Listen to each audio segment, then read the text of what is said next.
Hey there everyone, Afrodo Reviews here, bringing you another book to determine, is it worth reading over a second breakfast? Or does it deserve the fiery pits of Mount Doom? Another month is coming to an end. November ending with full bellies and happy hearts. At least your guys' hearts, mine is destroyed. You saw what I read in Night Flight, right? Yeah, of course. Anyways, yeah, as you can tell, my November TBR was turbulent, to say the least. While it wasn't quite as bad as the time when I tried to review a whole bunch of detective fiction, I won't say it was a better experience, because at least for the most part, those detective fictions were boring more than they were bad, whereas Night Flight and Typhoon Rising were both just really bad works. Like, oh my god, Night Flight was awful. I know I stressed that enough in the review, but Jesus, it was bad. But anyways, with that being said, for the most part, I kind of said everything I wanted to about those books, and I guess I'll just move on. I really did have fun reading them. Well, I didn't have fun reading them, but I did have fun recounting them later on for you guys. So, all in all, I will say the experience is pretty good. And I certainly would say I learned some stuff about writing dialogue. Yeah, honestly, as you guys saw, that I sort of started to nix a couple things as I went. The first was obviously the narrative test, at least for Night Flight. I'm considering just ditching those as well. As I went on, I started to sort of realize how limited they could be, in the sense where, yeah, technically this book would fail these tests. Or would it fail these tests because it's based in a world that's not really ours? I mean, yeah, obviously the Bechdel test would be considered universal, but when then you get things like Dragonlance, D&D, stuff like that, would the Duvernay test really work? Would that test really work? It's one of those, I think I'll be better off ditching the test for now, focusing more on the book as a general. As I said, when it gets really bad, I'll put the tab total like I did. Actually, small correction. The tab total for Night Flight is actually wrong. Not by much, but it turns out I accidentally skipped one of the green tabs while I was making my notes. So actually, the total tab total and /notes is 100. So just, poignant there. In addition to that, I'm thinking about changing up my reviews a little. Not too much, not as much as I used to. But I'm thinking about just changing how I do the review section. How I talk about what I like and didn't like.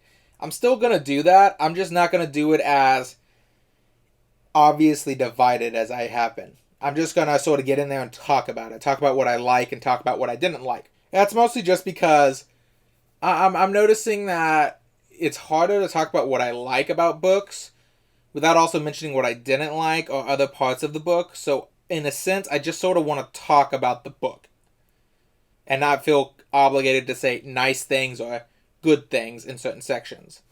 So, that's going to be the change from now on. Maybe it'll work. I might go back to what I was doing. But I do just want to put that out there and let you guys know. Other than that, I can't think of much else. So, I'm going to move on to the December TBR. Now, for December, the TBR itself was rather simple, but one of the things that I was going to do in this video was do a subscriber month collection for January. I'm not going to do that. Some things have come up. I realize I might need to wait a bit longer before I indulge in a subscriber month. I really do, don't get me wrong. I will do it. I just personally think that I should wait for a bit, maybe get a bigger sub count, get more consistent commenters on it, stuff like that, and obviously get be sure I'm going to be able to get a hold of all these books that are suggested to me. The likelihood that all of you, or even any of you, considering how many there are, will suggest books that I already have is going to be low, which means I'm going to have to go out and buy a whole bunch. And while I do definitely prefer physical stuff, I will settle for Kindle in this scenario. I don't know. I'm not saying Kindle reads are any bad at all. I just personally can't do it for some reason. When I read on a book, I just don't get as invested in the story for some reason. So yeah, just putting that out there. But for this TBR, I'll focus on this for now. And obviously, with it being the month of December, I decided to go with a snow/Christmas theme. Basically, as long as the cover has snow or it is in some way dealing with Christmas, that's what I'm going to read. And I already got my picks out. The first, Snow Job by Ted Wood. Now this is a Harley Quinn romance. You know what? I'll just read the synopsis and I'll get into it. Soldiers on the same side. An SOS from old Marine buddy Doug Ford brings Canadian Police Chief Reed Bennett and his German Shepherd Sam across the border to the picturesque Vermont ski town of Chambers. Ford, a local cop, is arrested for the murder of an attractive woman he had been seen with frequently. Because he had not told anyone about the case he was investigating, no one except Reed believes he was framed. As more murder paints the resort town blood red, Reed uncovers a trail of dirty money that leads all the way to New York. He also realizes that the killer he's dealing with will stop at nothing to preserve his secret. So this is another one of those books I found at a thrift store. Again, that's pretty much where I find all my books. So, like I have, I think maybe of my entire collection back there, maybe 5%, if that, are stuff I bought directly new or received as gifts. From what I could tell, this is sort of a Harlequin detective novel. It's got some stuff in the back that advertises other books. And the one that makes me think it's a Harlequin detective novel is this. It's a little thing called Harlequin Intrigue, Tired of Predictability. Yeah, that's why people buy Harlequins, because they're tired of predictability. But yeah, I'm eager to see what this has in store for me, what kind of story it is. I will find a detective book that makes me like it. I have yet to find one. Every detective book I've read this year has been awful. Not counting the Dresden Files, but I don't really think that counts as a detective book, to be completely honest. So, the second book I will be reading, The Arctic Code. The synopsis is as follows. It is the near future, and the Earth has entered the new ice age. For reasons scientists don't fully understand, half the planet has been encased in massive glaciers, and humanity has migrated toward the equator, where temperatures are still barely above freezing, in a desperate attempt to survive. Eleanor Perry lives in Phoenix, one of the most popular destinations for refugees of the freeze.